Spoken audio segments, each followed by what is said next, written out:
प्यार, विश्वासघात और एक खौफनाक साजिश की एक ऐसी कहानी है जिसके बारे में जिसने सुना वो हैरान रह गया। मेरठ का एक घर, एक लापता पति और सीमेंट से भरा एक ड्रम। जब इस ड्रम का राज खुला तो सामने आई एक ऐसी कहानी जिसने पूरे देश को हिलाकर रख दिया। अगली कहानी उस रिश्ते की जिसमें कत्ल से ज्यादा कत्ल का तरीका बदनाम हो गया। कहानी नीले ड्रम वाले हत्याकांड की।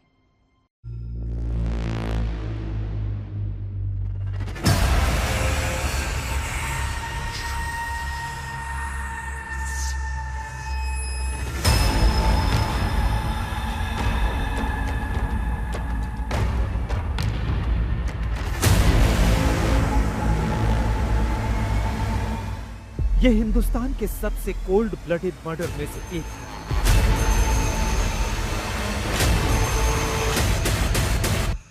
यह रिश्ते का ऐसा कत्ल था जिसने क्रूरता की सारी हदें पार कर दी।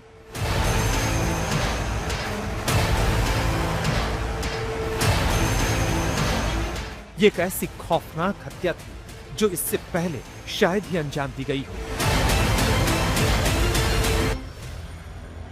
ये कहानी है एक ऐसे कत्ल की जिसने रिश्तों पर भरोसा करने वालों को भी सोचने पर मजबूर कर दिया। एक ऐसा मर्डर जिसमें पत्नी ने पति की हत्या के बाद शव के टुकड़े किए, शव के टुकड़ों को एक ड्रम में भरा और फिर उसके ऊपर से सीमेंट डाल दी गई। हत्या के पीछे प्रेम, धोखा और साजिशों का जाल था। मेरठ का ये ब्लू ड्रम मर्डर केस हाल के वर्षों के सबसे सनसनीखेज हत्याकांडों में गिना जाता है।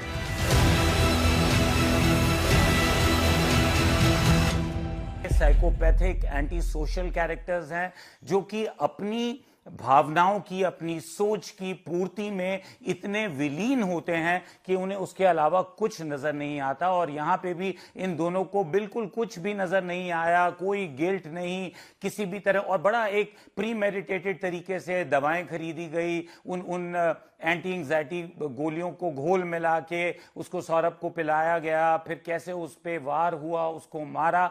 और उसके बाद ये होली खेल रहे हैं, छुट्टी मना रहे हैं, 13 दिन हिमाचल में घूम के आ रहे हैं। तो दिस इज एब्सोल्युटली ये एक साइकोपैथिक मानसिकता है, एक बहुत विकृत मानसिकता है। ये कहानी है सौरभ राजपूत और मुस्कान रस्तोगी की। सौरभ राजपूत मेरठ के रहने वाले थे और मर्चेंट नेवी में काम कर चुके थे।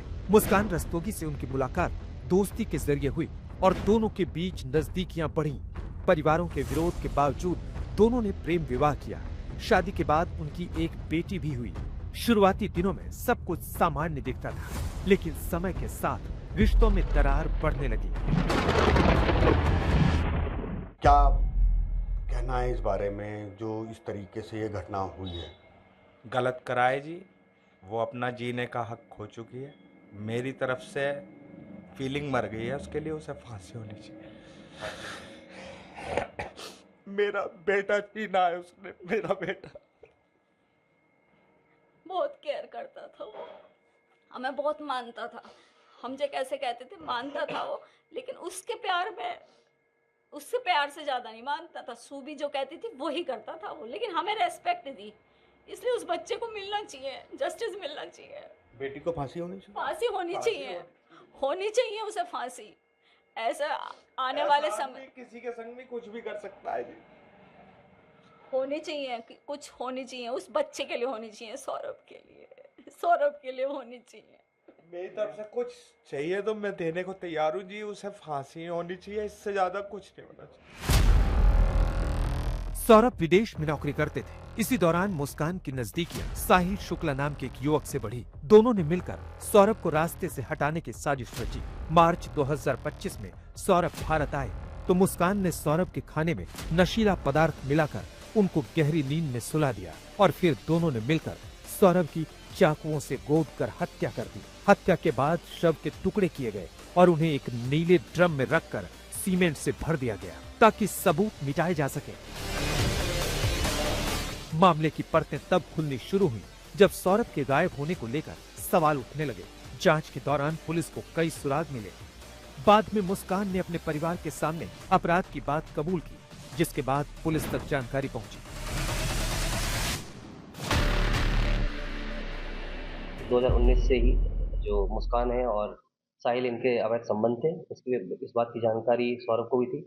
सौरभ ने 2021 में इसमें डाइवोर्स भी फाइल किया था, परंतु परिजनों द्वारा इनको समझा बुझा दिया गया था। जो मुस्कान है उसको जब पूछताछ की तो उसने बताया कि साहिल थोड़ा शराबी किस्म का था, शराब पीता था।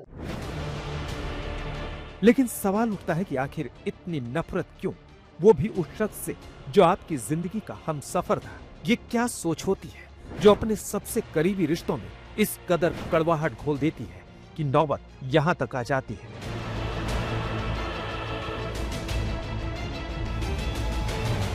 एग्जिट प्लान ये लोग सबसे पहले सोचते हैं। आपने सभी ने देखा कि इसके अंदर एग्जिट प्लान सबसे पहले आता है। तो उस ड्रम के अंदर भी उसको ये लगता है कि वो ड्रम के अंदर टुकड़े डालकर